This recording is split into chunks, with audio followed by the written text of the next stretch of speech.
Hello, आदाब, good evening, नमस्कार। एक बार फिर आप तमाम लोगों का स्वागत है। क्राइम तक की पूरी फैमिली, हमारा परिवार, रात के 9 बजे हैं, एक नई कहानी का वक्त है। और आज की जो कहानी है वो वैसे तो बहुत सारे मैंने आपको नटवरलाल की भी सुनाई, पूरी हिस्ट्री क्या थी, बंटी चोर के बारे में भी बताया, चाल शोभराज भी था, और भी हिंदुस्तान में अभी हाल में एक फिल्म भी आई थी, ठग्स ऑफ हिंदुस्तान, जिसमें अलग कहानी थी। लेकिन ये जो कहानी है जो आज मैं सुनाने जा रहा हूँ, अगर इसको आप पैसे के हिसाब से देखें तो हिंदुस्तान में इससे बड़ी जालसाजी, इससे बड़ा फ्रॉड नहीं हुआ आज तक इतिहास में। और हैरत की बात यह है कि आम तौर पे जो जालसाजी, फ्रॉड या इस तरह के स्कैम होते हैं उसमें बड़े बड़े नाम सामने आते हैं। ये इकलौता केस है जिसमें एक गुमनाम, एक आम शख्स अचानक ऐसा काम करता है कि हज़ारों करोड़, ये तो कहते हैं अरबों रुपए का घोटाला है ये। और इस घोटाले की सबसे जो अजीब चीज़ थी वो ये थी, चूँकि ये स्टैम्प पेपर घोटाला, तो पहले वो समझ लीजिए कि जो स्टैम्प पेपर होता है वो हमारे यहाँ कहाँ कहाँ काम कैसे आता है। जो भी जुडिशरी से जुड़ी हुई चीज़ें हैं, बल्कि आप इसको ये देखें कि जुडिशल कोर्ट जो फी स्टैम्प देते हैं हम, revenue stamp, special adhesive stamp, foreign bills, brokers note, insurance policies, share transfer certificates, insurance agency stamps, legal documents. आम लफ्ज़ों में कहें तो जैसे अदालती किसी कार्रवाई में या मुकदमे में आम लोग, हम लोग जाते हैं तो वहाँ बहुत सारे बॉन्ड्स और ये सारी चीज़ें भरने पड़ते हैं। स्टैम्प 100 रुपये का, 50 रुपये का, 1000 रुपये का। इवन मकान ख़रीदने बेचने में स्टैम्प पेपर का इस्तेमाल होता है। और तो और छोड़िए, जब शादी, जो कोर्ट मैरिज करते हैं तो उस कोर्ट मैरिज के लिए भी स्टैम्प पेपर का इस्तेमाल होता है। तो जब ये स्टैम्प सामने आया तो एक एक्सपर्ट ने तो ये तक कह दिया कि इस पीरियड में, मतलब 1992 से लेके 2001-2 तक हिंदुस्तान में जितने भी कोर्ट मैरिज शादियाँ हुई हैं वो सारे इलीगल हैं। तो पूछा गया भैया ऐसा क्यों? तो उसने कहा कि जब स्टैम्प पेपर ही फर्जी है, नकली है, तो फिर शादी कहाँ से असली हो जाएगी? तो उसको लेके एक बड़ा, उस वक्त दुविधा, एक बड़ा सवाल उठ गया था। तो ये उस लेवल का ये पूरा इस मामला था। अब्दुल करीम तेलगी, ये नाम घर घर में जाना गया था जब ये स्कैम सामने आया था। और मतलब इतने पैसे उसने कमाए जिसकी इंतहा नहीं थी। एक रेलवे कर्मचारी का बेटा अब्दुल करीम तेलगी, और कर्नाटक में पैदा हुआ, 4th क्लास एम्प्लॉय थे उसके फादर अब्दुल करीम तेलगी के। घर में 8 बच्चे थे, लेकिन तेलगी जब छोटा था तभी फादर की डेथ हो गई, और चूँकि ये बड़ा था तो परिवार की जिम्मेदारी इसके ऊपर आ गई।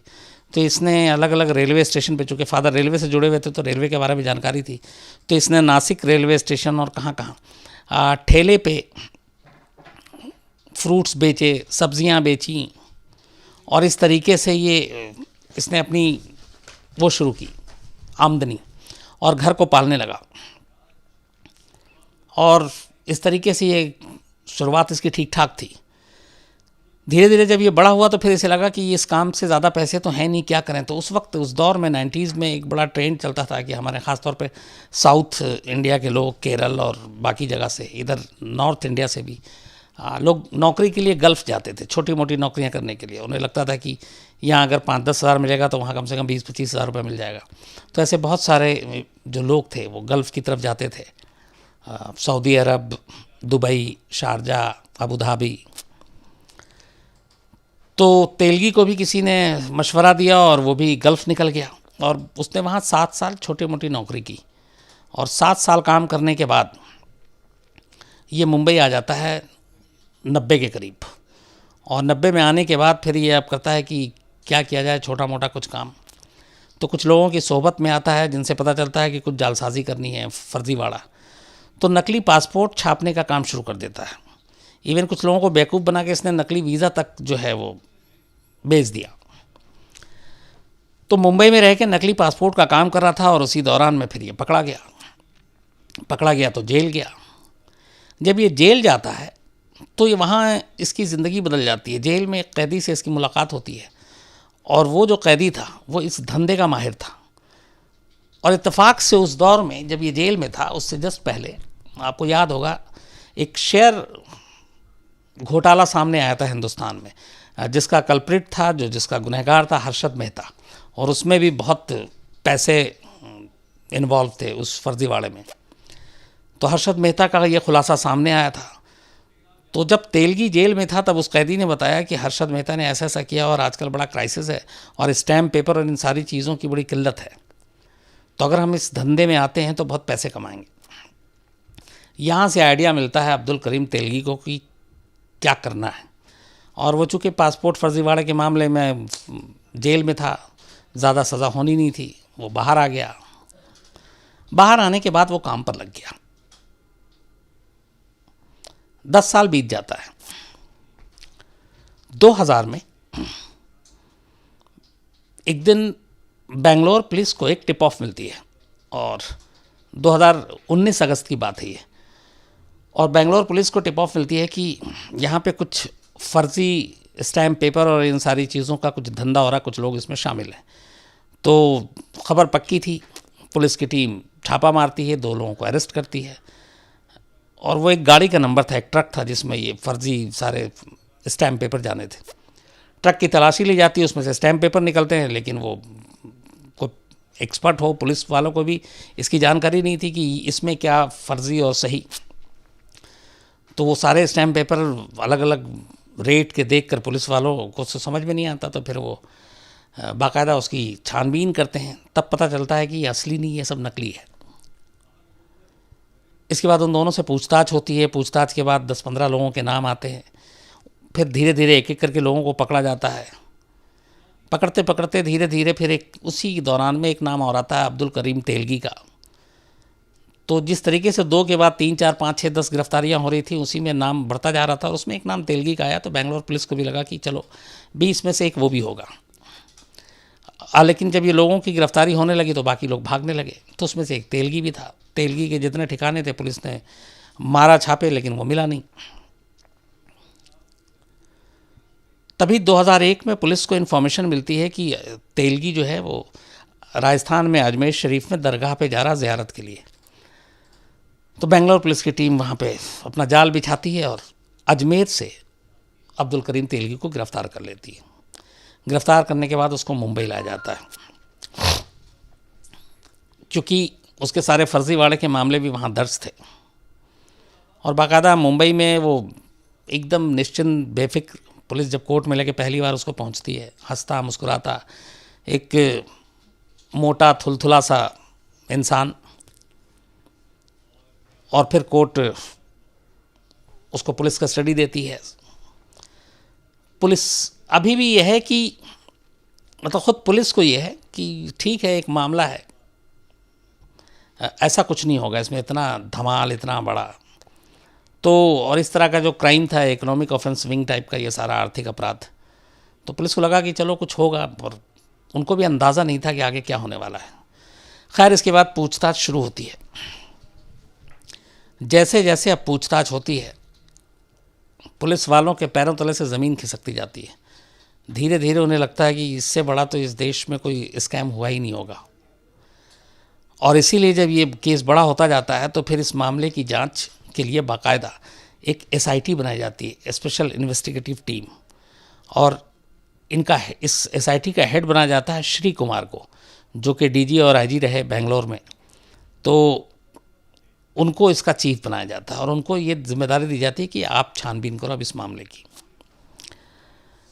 अब जब वो छानबीन करते हैं और पूछताछ होती है, तो एक तो तेलगी लगातार पुलिस को घुमाता रहता है। फिर पुलिस इंट्रोगेशन की मियाद भी ख़त्म हो जाती है, 90 दिन हो जाते हैं, चार्जशीट दाखिल हो जाती है, उसको जेल भेज दिया जाता है, लेकिन जानकारी उसने पूरी दी नहीं थी। इसके बाद फिर पुलिस कोर्ट से परमिशन लेती है और तेलगी से पूछताछ करती है। इधर जब वो कोर्ट जेल उसको भेज देती है जुडिशल कस्टडी में, तो कमाल देखिए कि वो जेल में जाकर भी जेल से ये अपना धंधा तब भी चला रहा था जब ये अरेस्ट हो चुका और जेल में है। और इसको जेल में भी सारी सहूलत थी, ये बाद में खुलासा हुआ।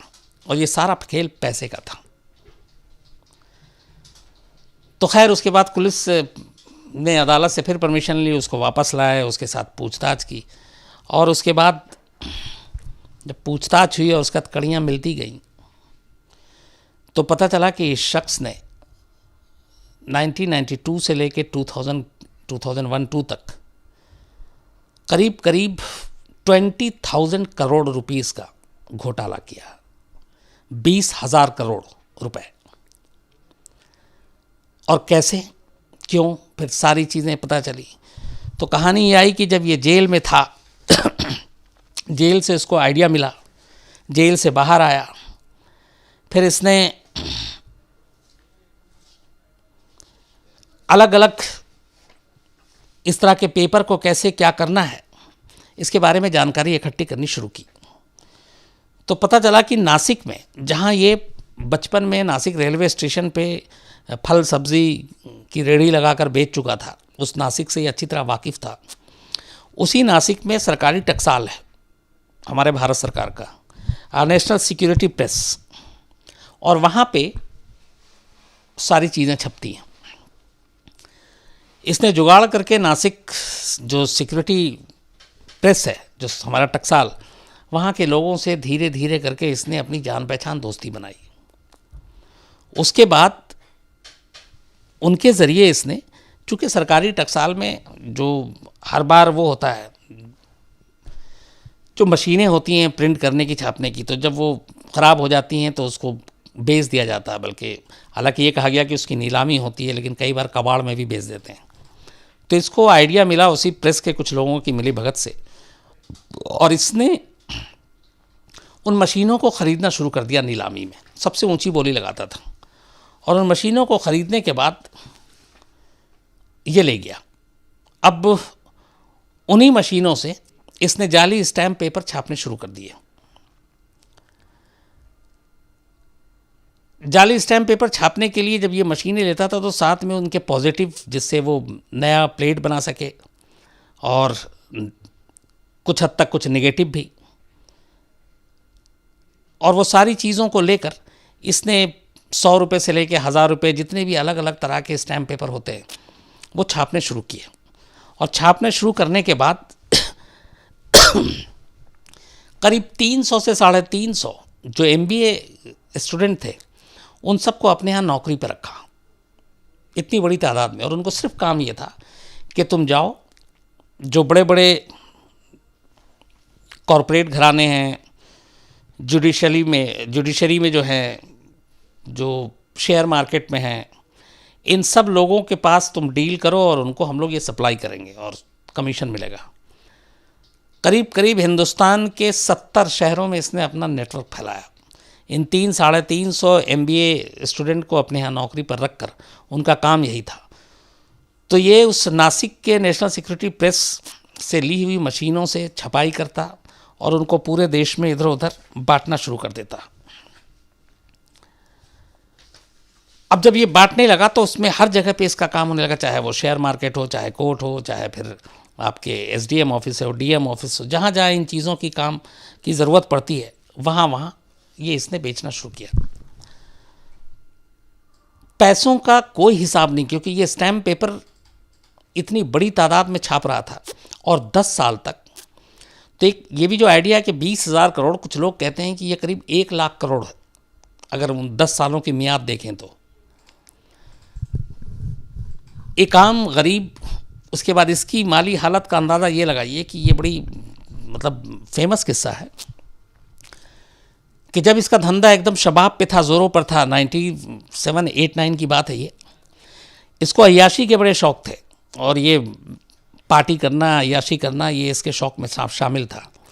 एक मुंबई, तब उस वक्त डांस बार, हालांकि अब फिर है कि डांस बार खुल जाएगा, उस वक्त डांस बार उस पूरी तरह से ओपन था और एकदम जैसे जो मुंबई की एक पहचान डांस बार भी थी वहाँ की। तो एक दिन, बल्कि एक रात, ये एक dance bar, Deepa dance bar में पहुँचता है और वहाँ तरन्नुम खान नाम की एक डांसर थी।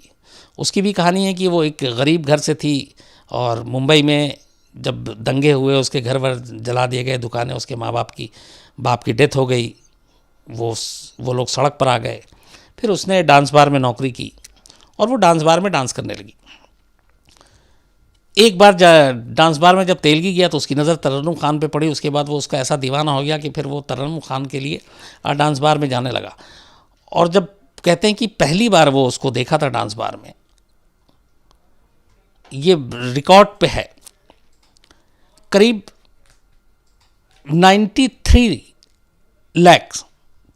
लाख रुपए उसने तरन्नुम खान के ऊपर उस डांस बार में उस एक अकेली रात के कुछ घंटों में लुटा दिए थे। और वहाँ जितने लोग थे, बल्कि डांस बार का ओनर से लेके जो मुलाजिम, वो सारे हैरान थे। और ये सब कुछ लुटाकर फिर अब वहाँ से निकला। कहते हैं कि इसके बाद वो जो तरन्नुम खान है वो मुंबई की सबसे अमीर बार बाला थी, मतलब डांस बार में डांस करने वाली वो मुंबई की सबसे अमीर लड़कियों में उसकी गिनती हो गई थी। ये एक उसका किस्सा है। तो पैसे इतने थे। अब जाहिर सी बात है कि ये सारी चीज़ें जब खुलासा हुआ, लेकिन तेलगी बता नहीं रहा था कुछ। फिर इसका एक नार्को टेस्ट कराने का फैसला करती है एसआईटी की टीम। श्री कुमार जो उसके चीफ थे, हैदराबाद में ले जाते हैं। वो वीडियो भी आता है, मीडिया में है अभी भी, जिसमें पहली बार ये आम हुआ था हिंदुस्तान में कि नार्को होता कैसे है। उसको एक ड्रग्स दिया, उसके गाल थपथपा रहे हैं, पूछ रहे हैं, हाँ बोलो बोलो, इस तरह से। एक लेडी थी, वो एक्सपर्ट थी इसकी। तो तेलगी का नार्को होता है। और उस नार्को टेस्ट के दौरान, चूँकि वो लीक भी हुआ था, तेलगी कई पुलिस अफसरों के, पॉलिटिशियंस के नाम लेता है। उसमें उस वक्त महाराष्ट्र के एक बड़े ताकतवर नेता, और यहाँ तक कि 2001-2 में जब वो गिरफ्तार हुआ था उस वक्त की भी बात है कि जो वहाँ के डिप्टी सीएम थे वो उनका भी नाम लेता है। दिल्ली के कुछ बड़े पॉलिटिशियन का नाम लेता है, बड़े पुलिस अफसरों के नाम लेता है। लेकिन एसआईटी की टीम इस नाम को सारी अभी जांच करती परखती, उससे पहले ही ये केस एसआईटी से लेकर सीबीआई को सौंप दिया गया। और ख़ुद श्री कुमार जो एसआईटी के चीफ थे, उन्होंने बाद में कहा है कि इंटरव्यू में अपने, कि जो एसआईटी ने जांच की थी बस वही जांच थी। सीबीआई के जाने के बाद इस केस में कुछ हुआ नहीं। जो 20 लोग थे तेलगी के साथ, उन लोगों को ही सज़ा दी गई थी। जितने बड़े बड़े पॉलिटिशियन के नाम आए थे, पुलिस अफसरों के नाम आए थे, उनमें से किसी के खिलाफ कोई जांच ही नहीं हुई। कहा गया कोई सबूत ही नहीं है। जबकि जब एसआईटी ने जांच की थी तो उसमें से एक हेड कांस्टेबल जिसकी तनख्वाह 9,000 रुपये महीना थी, उसका लिंक जोड़ा, चूँकि इन लोगों ने नाम बताया। जब पुलिस ने उसके घर पे दबिश डाली तो वो 9,000 रुपये महीना कमाने वाला जो हेड कांस्टेबल था, 100 करोड़ रुपए की प्रॉपर्टी निकली उसके यहाँ से। 100 करोड़, 100 करोड़ की, 9,000 रुपीज़ पर मंथ कमाने वाला एक सब इंस्पेक्टर, और जिसका इसके साथ रिश्ता निकला तेलगी के साथ, उस सब इंस्पेक्टर के यहाँ से 200 करोड़ रुपए की प्रॉपर्टी निकली। अब आप अंदाज़ा लगाइए। कहते हैं कि तेलगी ने महाराष्ट्र के सरकार के बड़े बड़े अफसरों को, नेताओं को और बड़े बड़े पुलिस अफसरों को रिश्वत नहीं देता था। उसने सैलरी पे रखा हुआ था कि तुम हमारा ये बस ये काम बिना रोक टोक के चलता रहे, तुमको इतने हर महीने इतने इतने पैसे मिलेंगे। और वो पैसे लाखों में नहीं होते थे, करोड़ों में होते थे। तो इससे आप अंदाज़ा लगाइए कि क्या हो सकता था। तो खैर, नेताओं और इन सब के ख़िलाफ़ कभी कुछ नहीं हुआ, लेकिन जांच चलती रही। ये पुलिस को गुमराह करता रहा, बहुत सारे इसने खुलासे नहीं किया। और सबसे बड़ी कमाल की बात यह है कि एसआईटी की टीम ने भी पूरी जांच कर ली, सीबीआई की टीम ने भी पूरी जांच कर ली। ये पता चल गया कि ये जो इसने छापने के लिए नासिक के उस प्रिंटिंग प्रेस से सब नीलामी में ख़रीदा, लेकिन उन मशीनों को ले जाकर ये कहाँ छापता था, इसकी अपनी प्रिंटिंग प्रेस कहाँ पे थी। ये आज 2001 में वो अरेस्ट हुआ है, ये 2019 18 साल में भी किसी को नहीं पता कि एक्चुअली में तेलगी की प्रिंटिंग प्रेस थी कहाँ। ये अपने आप में एक चौंकाने वाली बात है। मामला खैर चला। 2001 में गिरफ्तारी के बाद 2007 में कोर्ट ने तेलगी समेत 20 लोगों को सज़ा सुनाई, जिसमें से तेलगी के कई साथियों को 6-6 साल की सज़ा थी और तेलगी को 30 साल की सज़ा सुनाई गई 2007 में। मतलब 2037 में वो रिहा होता। इस सज़ा के अलावा हिंदुस्तान की अदालत में ये इतिहास था, आप इसी से अंदाज़ा लगाइए कि ये घोटाला कितना बड़ा होगा, कि 30 साल की सज़ा के अलावा तेलगी के ऊपर अदालत ने 202 करोड़ रुपए का जुर्माना लगाया कि ये 202 करोड़ रुपए तुम फाइन भी भरोगे, 202 करोड़। इतना महंगा जुर्माना अभी तक किसी और पे नहीं लगा है ऐसे केसेस में, घोटाले में। तो ये सज़ा हुई। लेकिन तेलगी को जब पकड़ा गया था तो उसके ऊपर एक ये भी इल्ज़ाम, दो चीज़ें आई कि तेलगी से पूछताछ के बाद तेलगी बहुत सारी चीज़ें बता नहीं रहा था, या तेलगी से बहुत सारे नेताओं को ख़तरा था, वो बड़े बड़े नाम ले रहा था।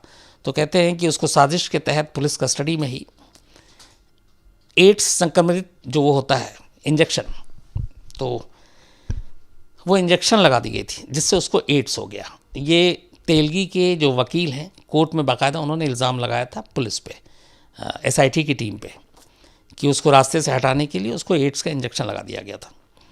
लेकिन जो श्री कुमार और एसआईटी की टीम है उन्होंने ये कोर्ट में बताया था कि जब 2001 में इसको अजमेर से गिरफ्तार किया और इसका मेडिकल किया गया तो उसी वक्त ये क्लियर हो गया था कि इसको उससे पहले से ही एड्स था। तो एक तो एड्स था, इसके अलावा उसको और भी उसको शुगर और कई बीमारियां थी।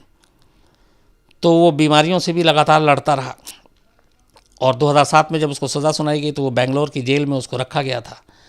और बेंगलोर की जेल में ही अक्टूबर 2017 में तेलगी की मौत हो गई, मतलब गिरफ्तारी के 16 साल के बाद। और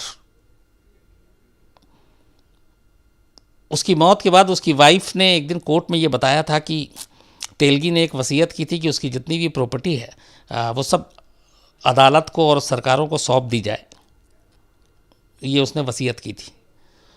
लेकिन 16 साल के बाद उसके मल्टी ऑर्गन फेलियर की वजह से उसकी मौत हो गई थी। और इसके बाद जो मामला था फिर जाहिर सी बात है वो तेलगी की मौत के साथ ही ख़त्म हो गया। लेकिन इस पूरे मामले में जो सबसे चौंकाने वाली चीज़ थी वो ये थी कि इतने सालों तक जांच हुई, 20,000 करोड़ रुपए के मामले की बात सामने आई, जो कई लोग कहते हैं 1 लाख करोड़ तक है। और उस पूरे मामले में तेलगी और उसके अलावा जो बाकी जितने लोग थे सब छोटे मोटे उन लोगों को सज़ा हुई। जबकि प्रिंटिंग प्रेस में जो उसकी सेटिंग थी, जो पुलिस के लेवल पे सेटिंग थी, जो नेताओं के साथ थी, जो सरकार में मंत्रियों के साथ थी, एक भी बड़ा पॉलिटिशियन, एक भी बड़ा पुलिस अफसर, एक भी बड़ा सरकारी कर्मचारी, एक भी बड़ा सरकारी अफसर इस इतने बड़े स्कैम में कभी ना पकड़ा गया, ना उनको कभी सज़ा हुई। सिर्फ और सिर्फ तेलगी और उसके गुर्गों को सामने रखकर ही इस मामले को निपटा दिया गया। तो ये थी पूरी कहानी हिंदुस्तान के सबसे बड़े जालसाज तेलगी की।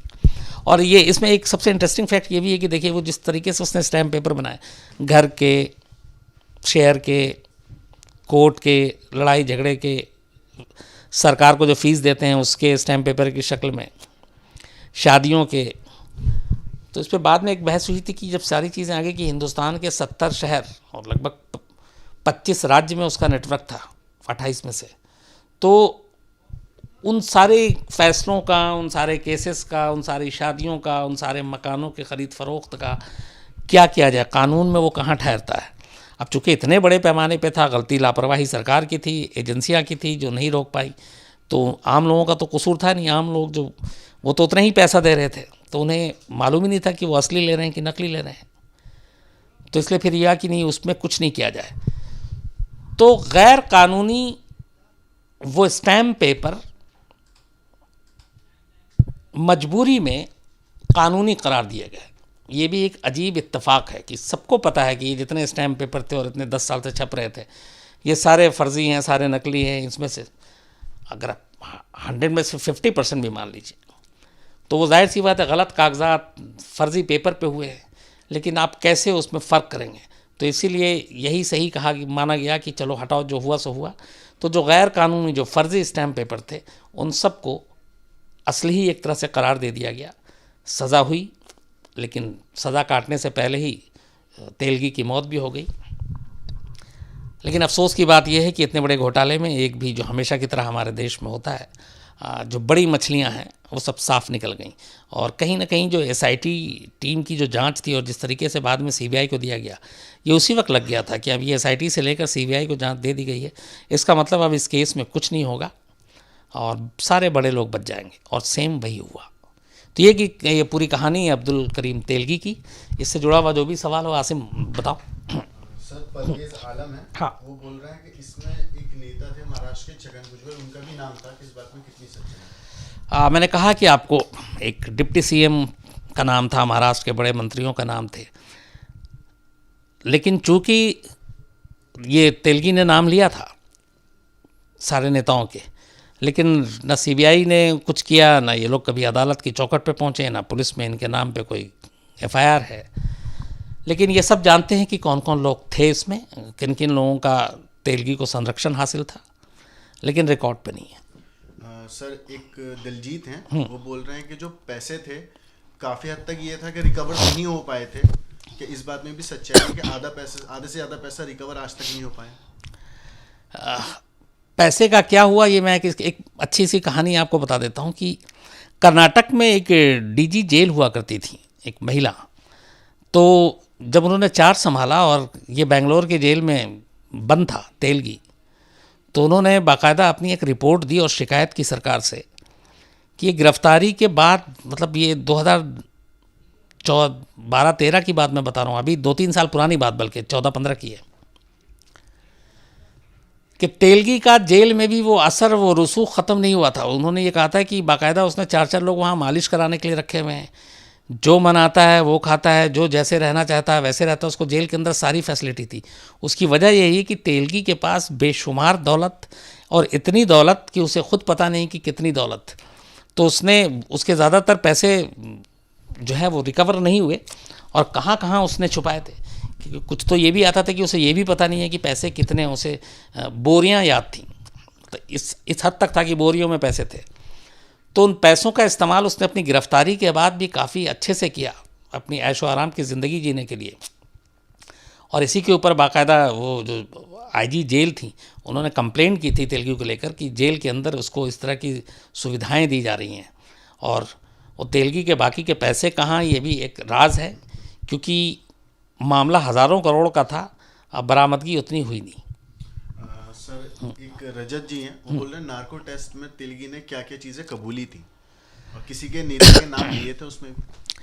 नार्को टेस्ट पे भी चलिए, आपने अच्छा है रजत साहब ये सवाल पूछा। श्री कुमार ने अपने एक इंटरव्यू में बताया था कि नार्को टेस्ट जब वो कराने के लिए ले गए हैदराबाद में तेलगी को, तो नार्को टेस्ट एक जब आप करते हैं तो आपको एक डोज दिया जाता है दवा का, जिसमें आप बेहोश नहीं होते, लेकिन आप पूरी तरह होश में भी नहीं रहते, तो आप नीम बेहोशी की हालत में होते हैं। उसके बाद आपसे कुछ सवाल पूछे जाते हैं, तो बीच बीच में उस दवाई का असर ये होता है डोज देने का कि आपको नींद सी आने लगती है। तो उस नींद को भगाने के लिए बीच बीच में गाल पे थपकी दी जाती है और नाम पुकारा जाता है ताकि आप एकदम, और उसके बाद फिर वो सवाल पूछे जाते हैं तो आप बोलना शुरू कर देते हैं। तो तेलगी का जब नार्को हुआ, श्री कुमार का रिकॉर्ड पे कहना है कि जितने भी सवाल पूछे गए, तेलगी ने सच सच उसका जवाब ही नहीं दिया, नंबर 1। नंबर 2, जब बाद में ये नार्को वार्को ख़त्म हो गया और तेलगी से फिर अलग से पूछताछ हो रही थी कुछ दिनों बाद श्री कुमार से, तो तेलगी ने श्री कुमार को ये बताया कि उस दिन जब आप लोग मेरा नार्को करा रहे थे और जो भी मुझे मेडिसिन दवा दी गई उसके बाद मुझसे पूछा गया, बोला मुझे एक एक सवाल याद है अभी भी कि क्या क्या सवाल पूछे थे, और मुझे सब पता था, मैं तब भी पूरी तरह से होश में था और अपने एकदम जैसा मैं रहता हूँ वैसा था, और मैंने सोच समझ कर जवाब दिया था। तो ये एक अजीब सी बात थी कि इसके बावजूद भी वो मतलब सब कुछ होश में था, और इसीलिए नार्को और इन चीज़ों को अदालत कई बार मानती नहीं है। हालांकि अब इस जवाब के मैं 2 मतलब भी निकाल सकता हूँ। दूसरा, एक ये कि एसआईटी का ये कहना कि तेलगी ने कहा था कि मैं सारे उस वक्त होश में था और मैंने सारे सवाल मुझे याद हैं, और एक उन्होंने ये कहा कि वो जवाब सच सही नहीं दे रहा था। ये एक पार्ट है। अब यहाँ से दूसरा एक शक ये भी होता है कि तेलगी ने जो नेताओं के नाम लिए, तेलगी ने जिन पुलिस वालों के नाम लिए, तो हो सकता है कि उससे ये मामला फिर ऊपर तक जाता, तो फिर मामला गड़बड़ हो जाता। इसीलिए ये लाइन भी लेनी पड़ी कि तेलगी झूठ बोल रहा था, वो नार्को में सच नहीं बोल रहा था, ताकि उसके बयान को भी गलत साबित किया जाए। तो ये दोनों चीज़ें पॉसिबल हैं। सर, एक सवाल है प्रणव कुमार का, क्या रेवेन्यू डिपार्टमेंट को पता नहीं चलता कि सरकार ने इन सब चीज़ों में कितना कारोबार किया है जो इतने टाइम तक ये धड़ल्ले से चलते रहे? रेवेन्यू डिपार्टमेंट के पास पूरा लेखा जोखा होता है, साल का कितना स्टैम्प ड्यूटी आती है किस तरह, क्योंकि ये एक तरह से सरकारी ख़जाने में ही जाता है। लेकिन अगर रेवेन्यू डिपार्टमेंट के लोग भी इसमें शामिल हों, मिले हों, क्योंकि उनके बिना मिले भगत के तो हो नहीं सकता है, तो फिर हर चीज़ पॉसिबल है। तो इसीलिए इसमें ये पूरा चेन था, हर डिपार्टमेंट के लोग, पैसा इतना इन्वॉल्व था इसमें कि सामने वाले के ईमान को ख़रीदने में ज़्यादा मुश्किल नहीं आ रही थी तेलगी को। 1000 लाख की बात करें तो कई बार लोग सोचते हैं, वो तो सीधे ऐसा ऑफ़र देता था कि पूरी इसमें इसके इंटीग्रेशन में है कि कई लोग तो फिर मतलब सोचना भी बंद कर देते थे। फिर ये भी लगता था कि ये कोई ऐसा हीनियस क्राइम नहीं है, इसमें खून खराबा नहीं है, कुछ नहीं है, पेपर ही तो फर्जी बेच रहे हैं। तो एक सोच ये भी थी, माइंडसेट। इस वजह से ये धंधा इतना बड़े पैमाने पे फला फूला। सर एक आशीष सोनी जी हैं, हाँ। वो बोल रहे हैं कि सर आपने कहा कि सीबीआई को दी गई थी, ये केस ट्रांसफर हो गया था, क्या अब हम लोग सीबीआई जैसी एजेंसी पर भी भरोसा नहीं करना चाहिए? देखिए, सीबीआई पे हमेशा वक्त वक्त पर उंगलियां उठती रही हैं, यहाँ तक कि उसे पिंजरे में बंद तोता भी कहा गया है।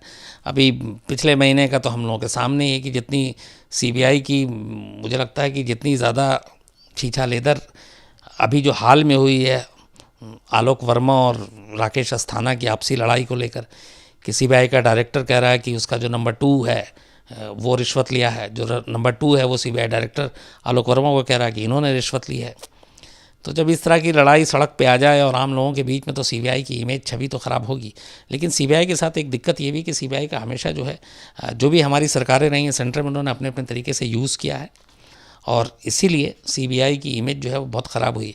ये बहुत गलत है, हालांकि अफसोस की बात है, क्योंकि एक जांच एजेंसी इंडिपेंडेंट होनी चाहिए, ईमानदार होनी चाहिए, ताकि लोगों का भरोसा कायम रहे। लेकिन अभी इस माहौल में सीबीआई को जांच करेगी तो कोई भी फ़ौरन उंगली उठा देगा कि अरे ये तो जिसका डायरेक्टर के ऊपर करप्शन का इल्ज़ाम है, जिसके नंबर 2 के ऊपर करप्शन का इल्ज़ाम है, वो क्या करेंगे, क्या बड़े लोगों को वो पकड़ेंगे, तो छोड़ देंगे। तो ये इमेज जो है वो बहुत ख़राब हुई। सर भारती नारंग है, वो बोल रही हैं कि सर किसी दिन मनोज बबली केस सुनाइए। भारती नारंग जी, बिल्कुल ज़रूर, मैं किसी दिन आपको सुनाऊंगा और जल्दी सुनाऊंगा। और सर आसिफा के केस के लिए भी लोग, हाँ, मैं वो भी जल्दी सुनाऊंगा, आसिफा की भी केस। आप लोग बस इंतज़ार कीजिए। वो पूछ रहे कि जब तेलगी को इनका पता चला था एड्स के बारे में, तो ऐसा सुनने में आया था काफ़ी बॉलीवुड एक्ट्रेसेस ने भी अपना मेडिकल टेस्ट कराया था। इस बात में कितनी सच्चाई? उस वक्त कई सारी बातें आ रही थी कि जब तेलगी को ये सारी चीज़ें हुई थी। हालांकि फिर मैंने बताया कि जो डांस, मुंबई की जो डांस बार है, उसमें भी कई लोगों को फिर उस पर देखा गया था। लेकिन कुल मिलाकर ये चीज़ें एक तो वैसे भी सामने नहीं आनी चाहिए, न लानी चाहिए नाम लोगों के इस तरह के। लेकिन यह है कि उसको ये बीमारी पहले से थी, गिरफ्तारी से। सर एक निखिल जी हैं, वो बोल रहे हैं कि क्राइम की एक्टिविटीज़ में 90% पुलिस और पॉलिटिकल पार्टीज इन्वॉल्वमेंट होती हैं, तो इससे बचने के लिए क्या करना चाहिए? देखिए, क्राइम से बचने के लिए हम जितना एहतियात बरतें, जितनी हम सावधान रहें, अपनी आँखें, अपने कान खुले रखें, आसपास हमारे क्या हो रहा है ध्यान दें, नज़र रखें, मेरे पड़ोस में क्या हो रहा। शुरुआत होती है हमारे पड़ोस से। अगर हम में से हर एक ठान ले कि हम मेरे पड़ोस में क्या हो रहा है मैं उस पर नज़र रखूँगा, तो एक चेन बन जाएगा। मेरा पड़ोसी फिर अपने पड़ोसी पे नज़र रखेगा, उसका पड़ोसी उस पड़ोसी पे नज़र रखेगा। तो फिर क्या होगा कि आपको पता चल जाएगा कि हाँ, यहाँ पे कोई ऐसा शख्स या कोई ऐसी चीज़ तो नहीं हो रही है जो हमारे लिए ख़तरा है। तो हमेशा अलर्ट रहने की ज़रूरत होती है, सावधान रहने की ज़रूरत होती है, चौकन्ना रहने की ज़रूरत होती है। सर दिलारा जी पूछ रहे हैं कि तेलगी की फैमिली से बाद में पूछताछ हुई थी और अभी उनकी फैमिली कहाँ है? तेलगी की फैमिली जो लास्ट थी, इस वक्त मुझे एग्जैक्ट नहीं मालूम है, लेकिन वो बेंगलोर में थी। और उसके बाद इस वक्त कहाँ, क्योंकि कर्नाटक में ही तेलगी की पैदाइश है, वो कर्नाटक का ही रहने वाला था। लेटेस्ट अपडेट मतलब उसकी इस वक्त परिवार के लोग कहाँ, ये मालूम नहीं। सर कृष्ण यादव जी हैं, वो बोल रहे हैं आप उनका नाम नहीं लेते हो तो। अरे कृष्ण यादव साहब, नमस्कार, अच्छे रहिए, खुश रहिए आप। और आप ही लोग हैं तो हम लोग हैं, तो ऐसा नहीं है, कई बार नाम सब छूट जाता है, कई बार मैं लिख के खुद लाता हूँ। और आप लोगों का प्यार है, तो बस अपना प्यार देते रहिए, क्राइम तक की कहानियाँ सुनते रहिए। और अब शायद मेरी आपसे कल मुलाकात ना हो, क्योंकि मुझे नागपुर जाना है, एक बहुत ज़रूरी एक फंक्शन है उसमें। और लेकिन सैटरडे को कहानी आपके साथ बिल्कुल शेयर करेंगे, कहानी आपको सुनाएंगे कल। लेकिन अगर कोशिश करूँगा, वक्त मिला तो मैं एक कहानी रिकॉर्ड कर दूँगा कल के लिए, नहीं तो सैटरडे तो पक्का ही है। तो अपना ख्याल रखिए, ठीक रहिए, अच्छे रहिए। और राम रहीम, गुरमीत राम रहीम को आज उम्र कैद की सज़ा हो गई। पंचकुला की सीबीआई स्पेशल कोर्ट ने 17 तारीख की डेट दी थी सुनाने के लिए। तो जो जर्नलिस्ट रामचंद्र छत्रपति थे, जिनकी 2002 में मतलब मर्डर कर दिया गया था, उसके इल्ज़ाम में राम रहीम और उनके 3 साथियों को आज उम्र कैद की सज़ा दी गई। और उम्र कैद मतलब जब तक राम रहीम ज़िंदा हैं तब तक सलाखों के पीछे रहेंगे। तो इससे पहले 2 रेप के मामले में 10-10 साल की सज़ा, तो वो 20 साल की सज़ा जब पूरी हो जाएगी उसके बाद ये उम्र कैद शुरू होगा। ये नहीं कि ये सब कुछ एक साथ चलेगा। हालांकि अब 10-20 साल का कोई गिनती का मतलब इसलिए नहीं रह गया कि जब उम्र ही जेल में काटनी है तो फिर क्या सालों की गिनती करें, है ना। तो अब साल की गिनती करने का कोई मतलब नहीं है। तो ये आज एक फ़ैसला आया है। बाकी आपसे फिर मुलाकात होगी। अपना ख्याल रखिए, अच्छे रहिए और बस इसी तरह अपनी जो फैमिली है इसके प्यार को बढ़ाते रहिए। Thank you very much.